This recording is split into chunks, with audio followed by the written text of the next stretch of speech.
ಕೇರಳದಲ್ಲಿ ಮುಂದುವರೆದಿದೆ ವರುಣನ ಆರ್ಭಟ. ಕಾಸರಗೋಡಿನ ಮಧೂರು ದೇಗುಲಕ್ಕೆ ನೀರು ನುಗ್ಗಿಬಿಟ್ಟಿದೆ. ಶ್ರೀ ಮದನಂತೇಶ್ವರ ಸಿದ್ಧಿ ವಿನಾಯಕ ದೇಗುಲ ಜಲಾವೃತವಾಗಿದೆ. ಮದನಂತೇಶ್ವರಿ ಸಿದ್ಧಿ ವಿನಾಯಕ ದೇಗುಲ ಇದು ಈಗ ಮಳೆಯ ಹೊಡೆತಕ್ಕೆ ಸಿಲುಕಾಕೊಂಡಿದೆ. ಕೇರಳದಲ್ಲಿ ಭಾರೀ ಮಳೆ ಆಗುತ್ತಾ ಇದೆ. ಅಂದರೆ ಕರಾವಳಿ ಭಾಗಕ್ಕೆ ದೊಡ್ಡ ಮಟ್ಟದ ಅನಾಹುತಗಳು ಕಾದಿದೆ ಅಂತ ಅರ್ಥ. ಈಗ ಮಧುವಾಹಿನಿ ನದಿ ಉಕ್ಕಿ ಹರಿತಾ ಇರೋದ್ರಿಂದಾಗಿ ಜಲ ದಿಗ್ಬಂಧನ ಎದುರಾಗಿದೆ. ದೇವಸ್ಥಾನದ ಪಕ್ಕದಲ್ಲೇ ಮಧುವಾಹಿನಿ ನದಿ ಹರಿಯುತ್ತೆ. ದೇವಸ್ಥಾನದ ಗರ್ಭಗುಡಿಯವರೆಗೂ ಕೂಡ ನದಿ ನೀರು ಬಂದಿದೆ. ಅಂಗಳ ಸೇರಿ ದೇಗುಲ ಸಂಪೂರ್ಣವಾಗಿ ಜಲಾವೃತವಾಗಿದೆ. ನೋಡ್ತಾ ಇದ್ದೀವಿ, ಮದನಂತೇಶ್ವರ ಸಿದ್ಧಿ ವಿನಾಯಕ ದೇಗುಲ ಇದು ಸಂಪೂರ್ಣವಾಗಿ ಮುಳುಗಡೆಯಾಗಿದೆ. ಮತ್ತಷ್ಟು ಮಾಹಿತಿ ಆದಿತ್ಯ ನೀಡ್ತಾರೆ. ಆದಿತ್ಯ, ಗಮನಿಸ್ತಾ ಇದ್ದೀವಿ ಕಾಸರಗೋಡಿನಲ್ಲಿ ಮಳೆ ಆರ್ಭಟ ಹೇಗಿದೆ ಅಂತೇಳಿ.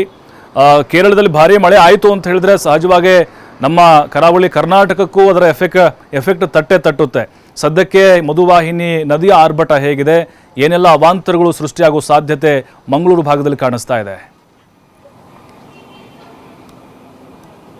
ಹೌದು ಪ್ರಭು, ಯಾಕಂದ್ರೆ ಗಡಿಭಾಗ, ಕೇರಳದ ಗಡಿಭಾಗವಾಗಿರುವಂತಹ ಕಾಸರಗೋಡು ಜಿಲ್ಲೆಯಲ್ಲಿ ಮಳೆ ಆಯಿತು ಅಂದ್ರೆ ಅದು ದಕ್ಷಿಣ ಕನ್ನಡ ಜಿಲ್ಲೆಗೂ ಒಂದು ಎಫೆಕ್ಟಿವ್ ಆಗಿರುವಂತಹ ಮಳೆ.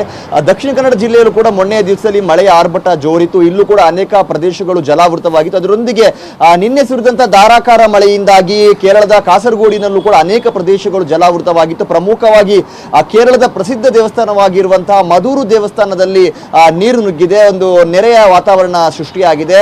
ದೇವಸ್ಥಾನದ ಗರ್ಭಗುಡಿಯ ಒಳಗೂ ಕೂಡ ನೀರು ನುಗ್ಗಿ ಸಾಕಷ್ಟು ಅಲ್ಲೊಂದು ರೀತಿ ಕೃತಕ ನೆರೆ ಅನ್ನುವಂಥದ್ದು ಸೃಷ್ಟಿಯಾಗಿತ್ತು. ಯಾಕಂದ್ರೆ ಮಧುವಾಹಿನಿ ನದಿ ಉಕ್ಕಿ ಹರಿದ ಪರಿಣಾಮದಿಂದ ಈ ತರ ಒಂದು ಫ್ಲಡ್ ಅಲ್ಲಿ ಕ್ರಿಯೇಟ್ ಆಗಿದೆ. ಕೇವಲ ದೇವಸ್ಥಾನ ಮಾತ್ರ ಅಲ್ಲ, ದೇವಸ್ಥಾನ ಸುತ್ತಮುತ್ತ ಮಧೂರು ಪ್ರದೇಶದ ಅನೇಕ ಕಡೆಗಳಲ್ಲಿ ಇದೇ ತರ ನೀರು ಬಂದು ಕೃಷಿ ತೋಟಗಳಿಗೆ ನುಗ್ಗಿ, ಮನೆಗಳಿಗೆ ನುಗ್ಗಿ, ಅಂಗಡಿ ಮುಂಗಟ್ಟುಗಳಿಗೆ ನುಗ್ಗಿ ಸಾಕಷ್ಟು ಹಾನಿಯಾಗಿದೆ.